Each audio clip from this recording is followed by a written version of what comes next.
करूंगा, अपना मुंह फेर लूंगा।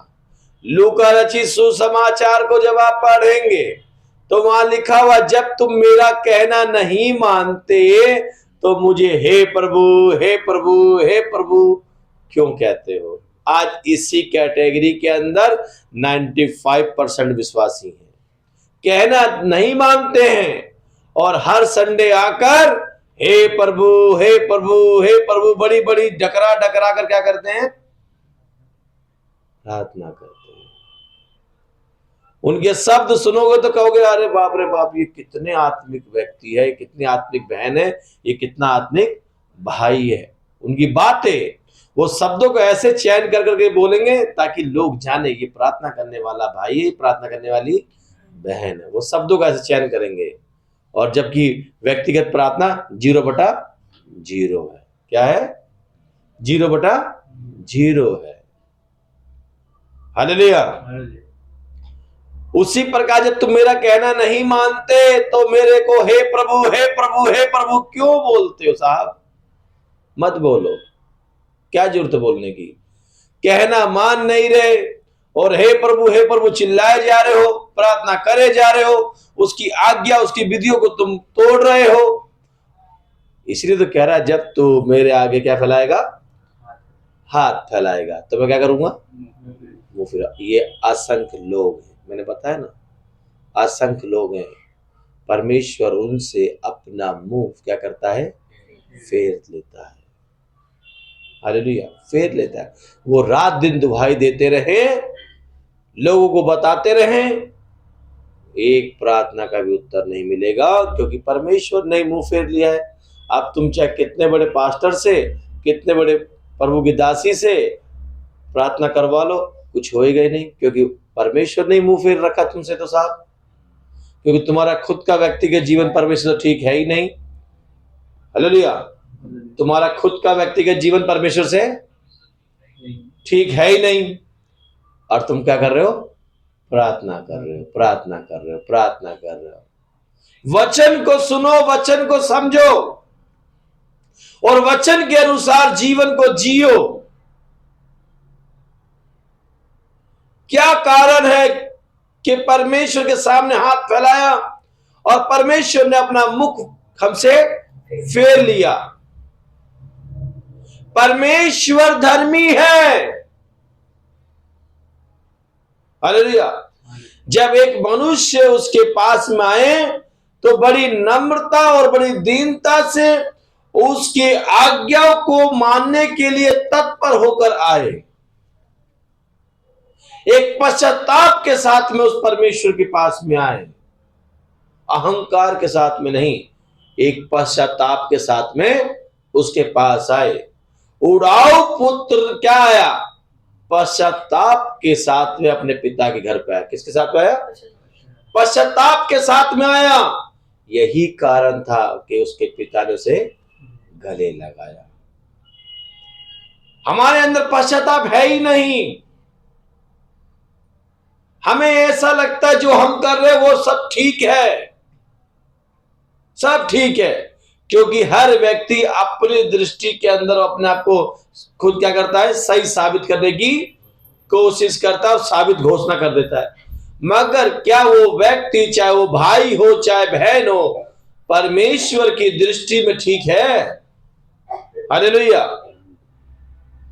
परमेश्वर की दृष्टि में ठीक है वो? खुद का सर्टिफिकेट लेके घूमने वाले व्यक्ति जब भी कभी परमेश्वर सामने हाथ फैलाएंगे, परमेश्वर कभी भी उनकी तरफ मुंह नहीं करेगा, उनसे मुंह क्या कर लेगा, फेर लेगा। पढ़ो भैया।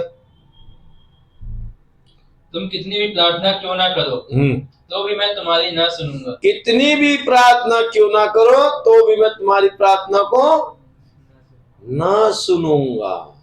कितनी भी प्रार्थना करो, घंटों घंटों बैठ के, 4-4 घंटे बैठ के प्रार्थना करो, परमेश्वर प्रार्थना को। आज हम देखेंगे क्या कारण है जो प्रार्थना को जवाब नहीं मिलता, क्या रुकावट है प्रार्थनाओं के अंदर। कोई बाहर वाला तुम्हारी प्रार्थना के लिए रुकावट नहीं है, हम खुद ही उन प्रार्थना के लिए क्या है, रुकावट है। बाहर वाले को तुमसे क्या लेना देना, हम स्वयं ही उन प्रार्थना क्या है, रुकावट। रुकावट है। पढ़ो भैया। क्योंकि तुम्हारे हाथ खून से भरे हैं, अपने को धोकर पवित्र करो। क्या लिखा है? तुम्हारे हाथ खून से भरे हैं। यशायाह नबी की पुस्तक 59 अध्याय उसकी 1 और 2 पद जब आप पढ़ोगे आपको यही वचन मिलेगा। क्या परमेश्वर बहरा हो गया है कि सुन नहीं सकता? क्या उसका हाथ ऐसा छोटा हो गया कि उद्धार नहीं कर सकता?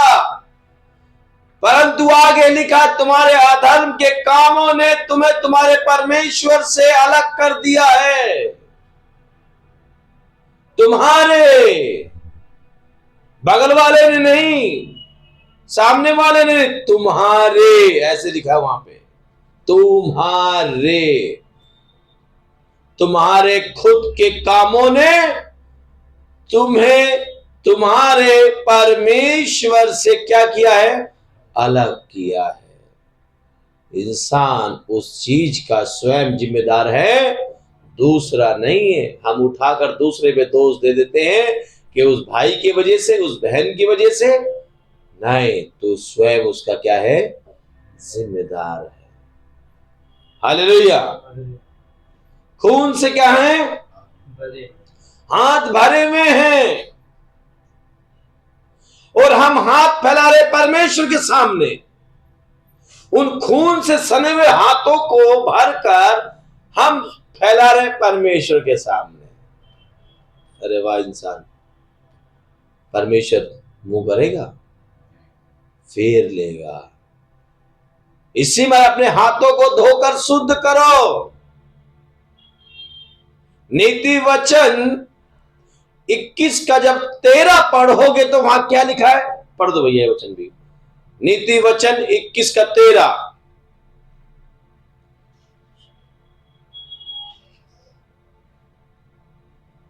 जो कंगाल की दुहाई पर कान न दे, वह आप पुकारेगा और उसकी सुनी न जाएगी। क्या लिखा है? जो कंगाल की दुहाई से कान फेर ले, जब वो खुद पुकारेगा तो क्या उसकी सुनी जाएगी? लूका रचित सुसमाचार जब आप पढ़ेंगे वहां पे निर्धन लाजर और धनवान की क्या है?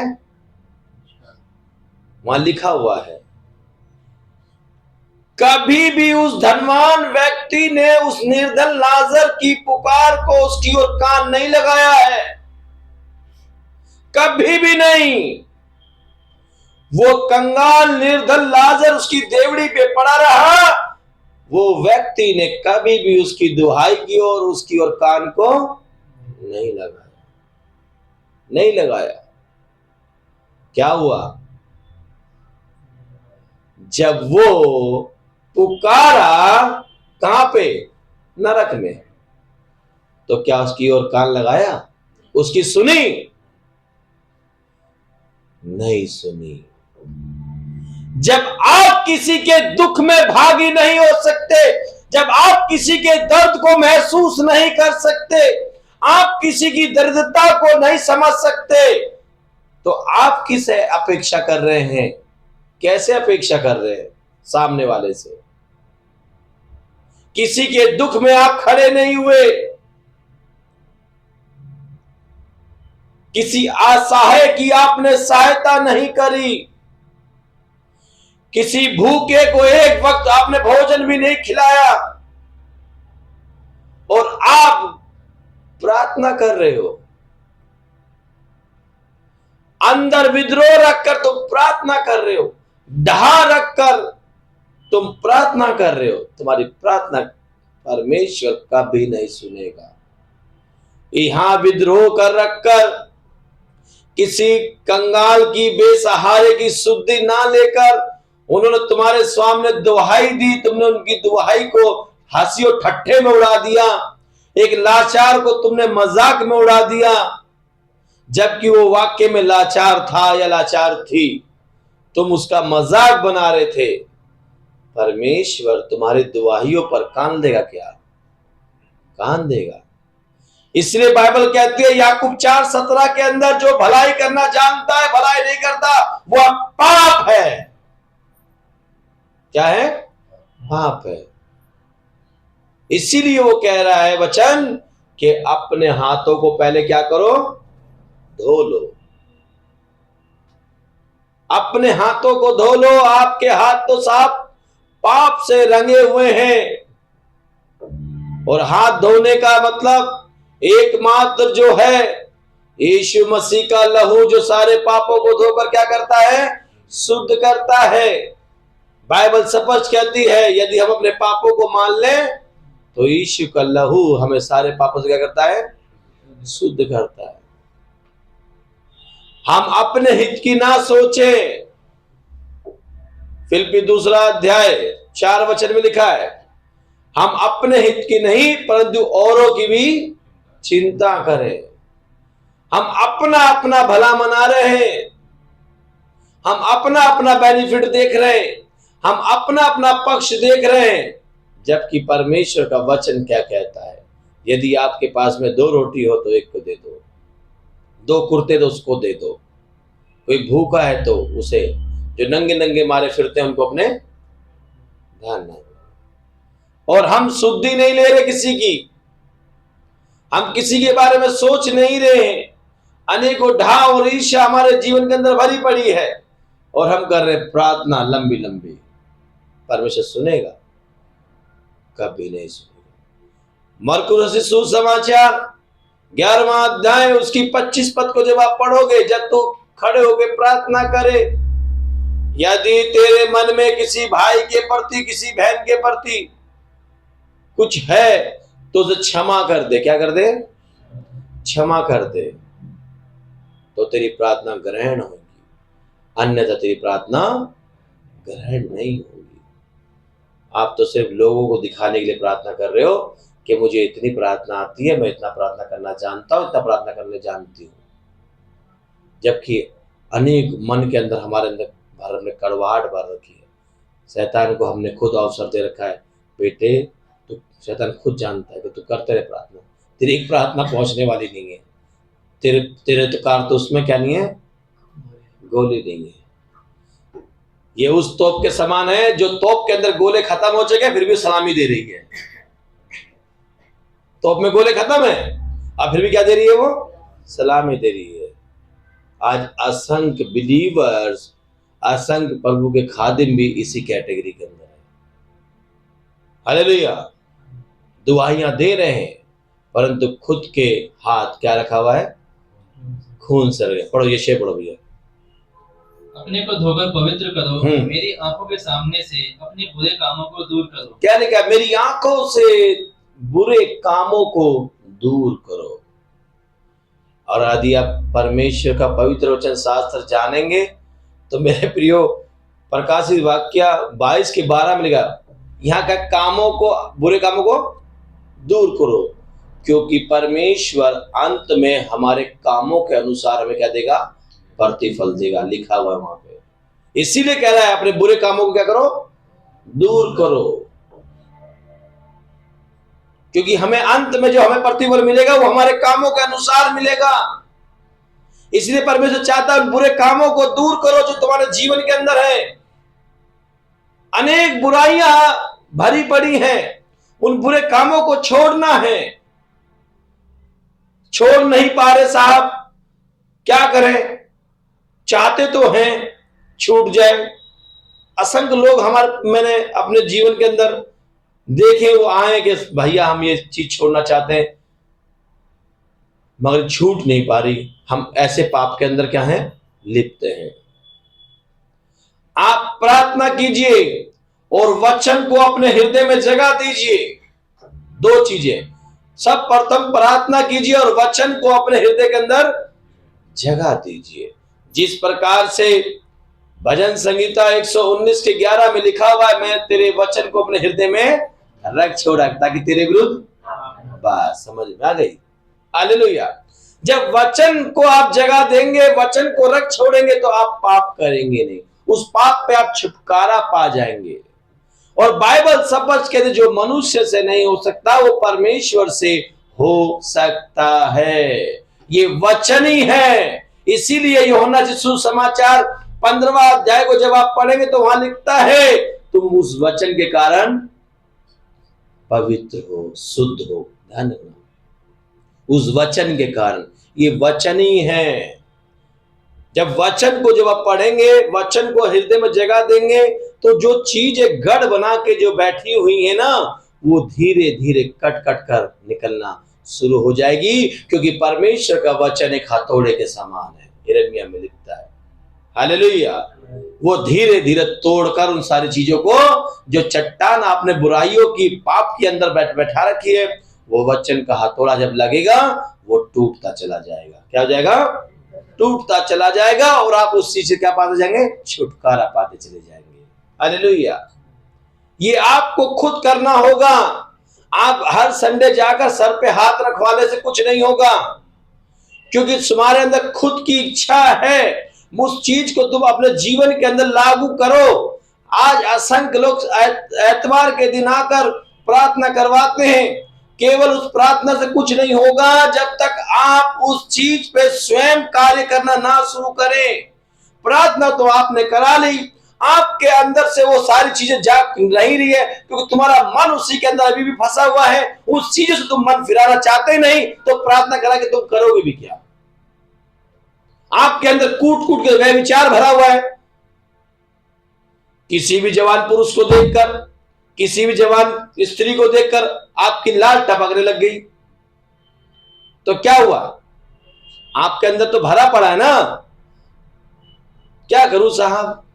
साहब नहीं, तेरा मन। पहले अपने मन को ठीक कर। क्या कर? अपने मन को ठीक कर। यदि तेरा मन ठीक होगा तो निंग वस्त्र, चाहे स्त्री चाहे पुरुष तेरे सामने आ जाए, तेरे अंदर वो जिज्ञासा नहीं आएगी। क्या नहीं आएगी? जिज्ञासा नहीं आ पाएगी, जिज्ञासा आएगी नहीं। उसी प्रकार से साहब हम दारू पीना नहीं चाहते, मगर जब सामने आती हमारा, हम पी लेते हैं। उस भाई ने कहा, उस बहन ने कहा, है ना, हम पार्टी में चले गए, हमने एक पैक मार दिया, क्योंकि तेरे स्वयं की इच्छा है। किसी दुनिया की कोई ताकत नहीं है जो आपको जबरदस्ती उसे पिला दे। शुरू में कहा उसके जिम्मेदार तुम स्वयं हो। आप प्रार्थना करा के करोगे भी क्या?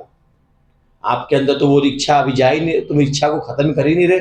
वो इच्छा तुम्हारे अंदर कूट कूट के भरी हुई है। क्या भरी हुई है? कूट कूट के भरी हुई है, क्योंकि वचन है ही नहीं। जब वचन नहीं है तो वो इच्छा तो रहेंगी रहेंगी। जहां वचन होगा हृदय के अंदर, वहां बुरी चीजें होंगी नहीं। क्या नहीं होंगी? बुरी चीजें होंगी नहीं। आज हम पूछे कितने लोग वचन पढ़ते हैं, कितनी देर वचन पढ़ते हैं? कोई वचन नहीं पढ़ रहा। वचन नहीं पढ़ते लोग बाग, वचन नहीं पढ़ते। अगर वचन पढ़ें, अपने हृदय के अंदर उन वचनों को बसाएं, तो मेरे प्रियो एक ऐसी घटना हमारे साथ में घटित नहीं होगी। वचन पढ़ते कहाँ हैं? उनकी बाइबलों पर इतनी धूल जमी होगी, उनकी बाइबलें चर्च में पड़ी होंगी। जिसको अपने हथियार की शुद्धि नहीं है, वो क्या जंग लड़ेगा शैतान से? ये वचन एक हथियार है। वचन, इस बारे पौलुस कहते हैं वचन आत्मा की तलवार है, उसे ले लो। जो तलवारी तुम्हारे पास नहीं है, तो तुम कैसे लड़ोगे शैतान से? कैसे लड़ोगे? हालेलुया। हर दिन वचन पढ़ना। जिसको पढ़ना नहीं आता वो सुनना। आज इतनी सारी फैसिलिटी हमारे पास में हो चुकी है, जो पढ़ना नहीं जानते वो सुन तो सकते हैं। फोनों में लगे रहेंगे, इधर उधर की चीज देखते रहेंगे, इंस्टाग्राम चलाएंगे, फेसबुक चलाएंगे, ये करेंगे वो करेंगे, मगर वचन नहीं सुन सकते, वचन नहीं पढ़ सकते। फोनों पे लगे घंटों घंटों घंटों घंटों घंटों घंटों। आप रात के 2 बजे देख लो, रात के 1:30 बजे देख लो, वो ऑनलाइन मिलेंगे आपको। तो साहब रात के 1-1:30 बजे तुम ऑनलाइन क्या कर रहे हो? इंस्टाग्राम, फेसबुक, चैटिंग, ये चल रही है, ये चल रही है। कलाम थोड़ी पढ़ रहे हो।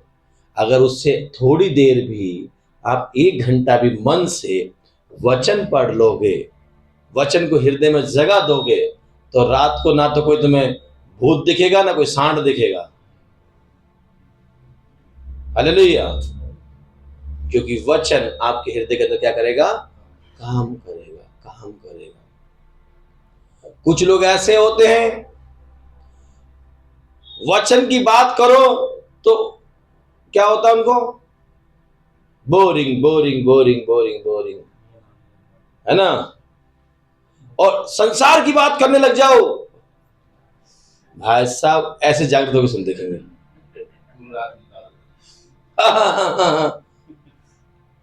इधर तो की बात करने लग जाओ, हंसी ठट्टा करने लग जाओ,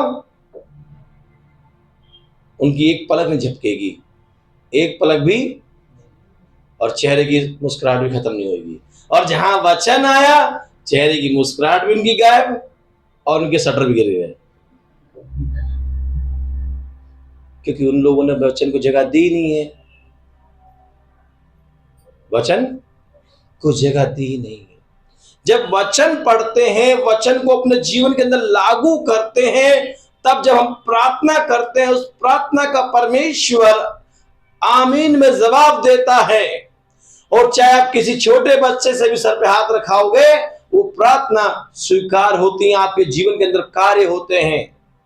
हम खुद सुधरना चाहते नहीं है, हम चाह के सोचते संडे को हाउस मीटिंग में हम जाएंगे, प्रार्थना करवाएंगे, सब कुछ ठीक हो जाएगा। आज असंख्य लोगों की जो दयनीय दशा है ना, वो इसीलिए है, उसके जिम्मेदार वो खुद है, क्योंकि खुद का व्यक्तिगत जीवन परमेश्वर के साथ में उनका अच्छा नहीं है। इसीलिए तो वचन पढ़ा, जब तू हाथ पसारेगा तो अपने मुख को मैं क्या कर लूंगा? फेर लूंगा। पढ़ो भैया। भविष्य में बुराई करना छोड़ दो। क्या लिखा है? भविष्य में बुराई करना छोड़ दो। हालेलुया।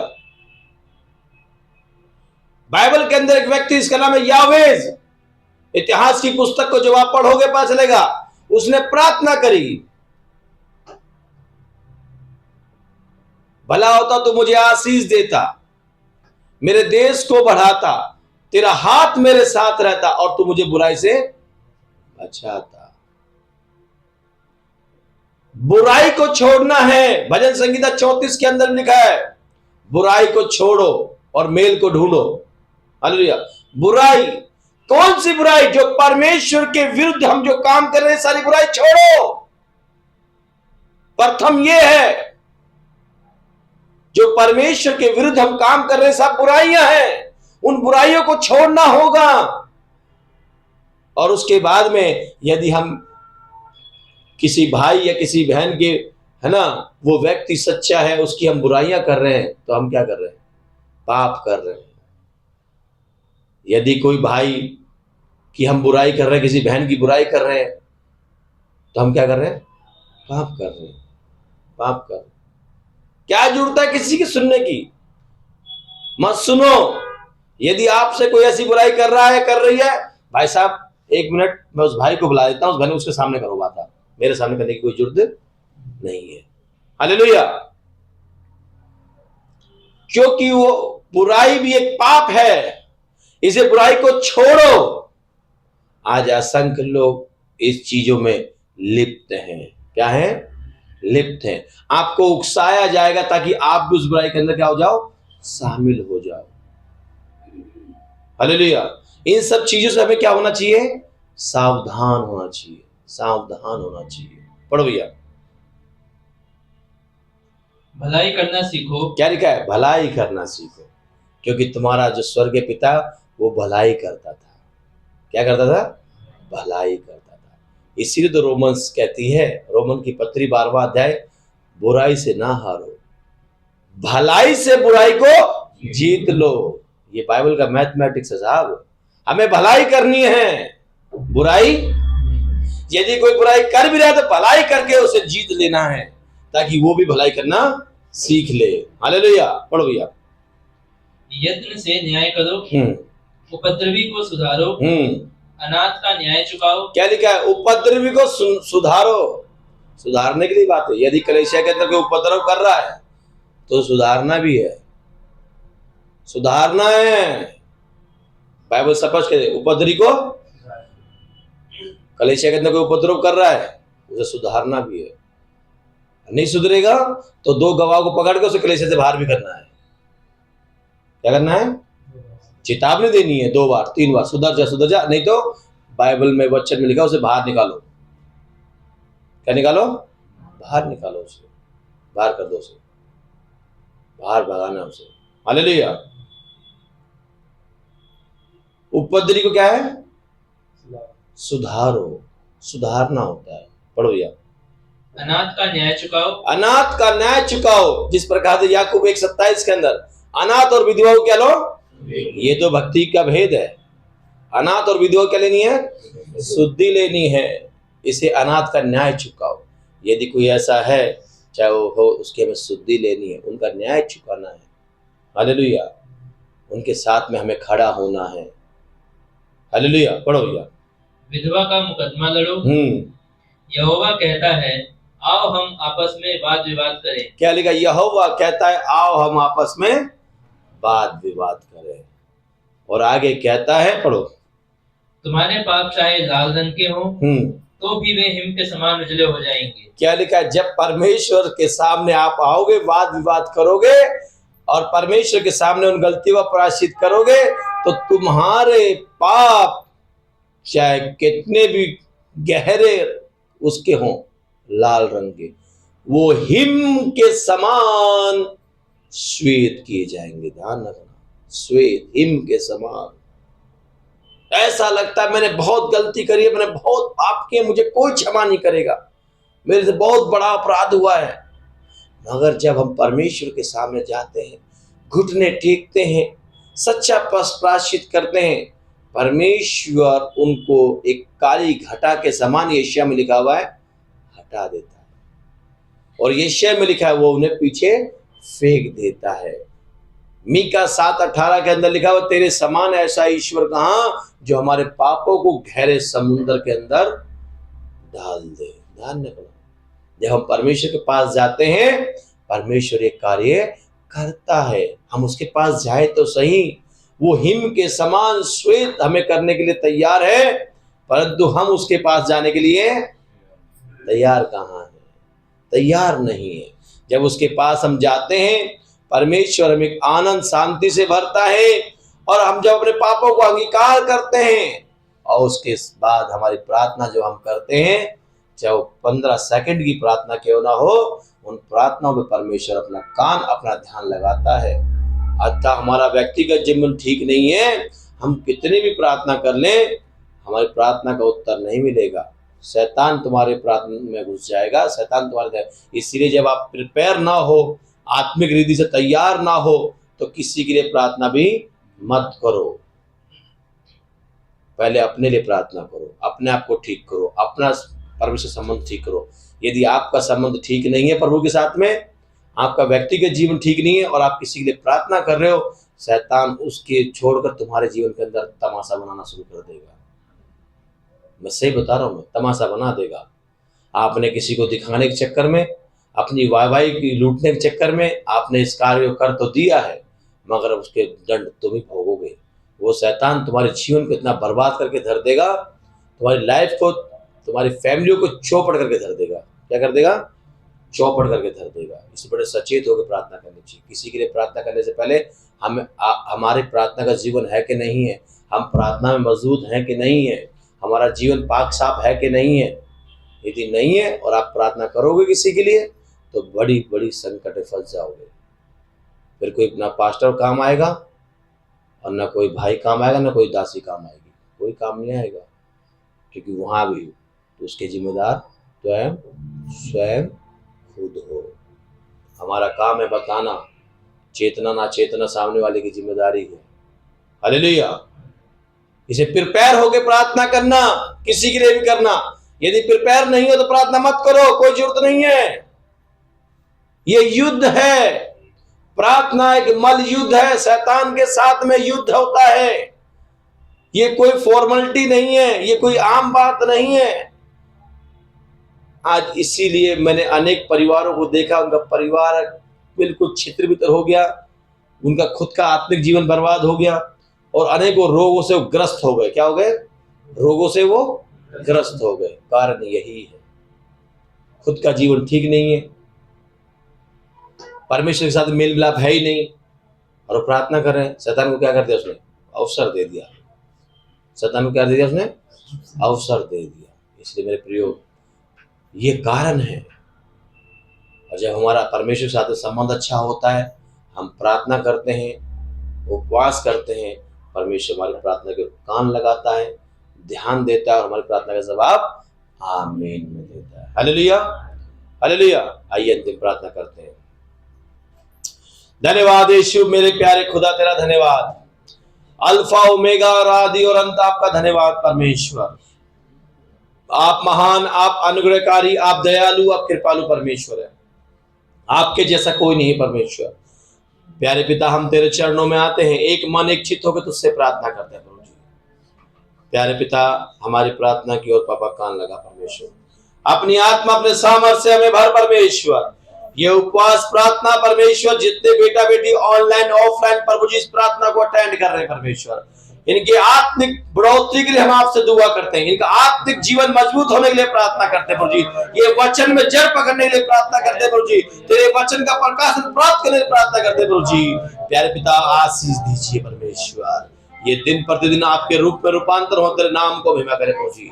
आत्मिक जीवन इनका मजबूत हो, आत्मा में बलवंत हो परमेश्वर, तेरे नाम को महिमा करे परमेश्वर। ये उपवास प्रार्थना इनके जीवन के अंदर एक आत्मिक उन्नति की प्रार्थना बने परमेश्वर, एक छुटकारे की प्रार्थना करे। जिस चीजों से छुटकारा नहीं पा पा रहे, उस चीजों से छुटकारा पाने की प्रार्थना बने परमेश्वर। प्यारे खुदा, तू आशीष दे, महिमा ले मेरे प्रभु जी। इस कलेशिया को तेरे हाथ में बाबा, कलेशिया तेरी, कलेशिया को आशीष दीजिए और बढ़ाइए। ये कलेशिया पृथ्वी की छोर तक तेरे राज्य सुसमाचार लेके जाने कलेशिया बने प्रभु जी। ये कलेशिया सुसमाचार प्रचारक कलेशिया बने परमेश्वर। पापा, इस कलेशिया में जितने भाई बहन है प्रभु जी, सबको ब्लेसिंग कर। जो कंधे से कंधा मिला के तेरी सेवा में लगे हुए प्रभु जी, उनको भी और आत्मिक रीति में और भौतिक दोनों में आगे बढ़ा परमेश्वर। आशीष दीजिए, महिमा लीजिए। इस दुआ को यीशु के नाम से मांगते हैं, आमीन आमीन आमीन आमीन। हालेलुया। मेरे प्रियो, जैसे उपवास प्रार्थना चल रही है, आज 15वां दिन है। हालेलुया। सुबह 8 बजे प्रार्थना शुरू हो जाती है। आप लोग समय पे जुड़े और उपवास प्रार्थनाओं में परमेश्वर से आशीषों को ग्रहण करें और अपना आत्मिक जीवन और मजबूत करें। हालेलुया। इस चैनल को ज्यादा सब्सक्राइब करें, लाइक करें, शेयर करें अपने प्रियजन तक, अपने मित्रों तक, ताकि असंख्य लोग इस चैनल के माध्यम से उस एकमात्र जीवित और जिंदा यीशु मसीह से आशीष को प्राप्त करें। आप लोग अपने प्रार्थना पॉइंट कमेंट बॉक्स में लिखकर भेजें।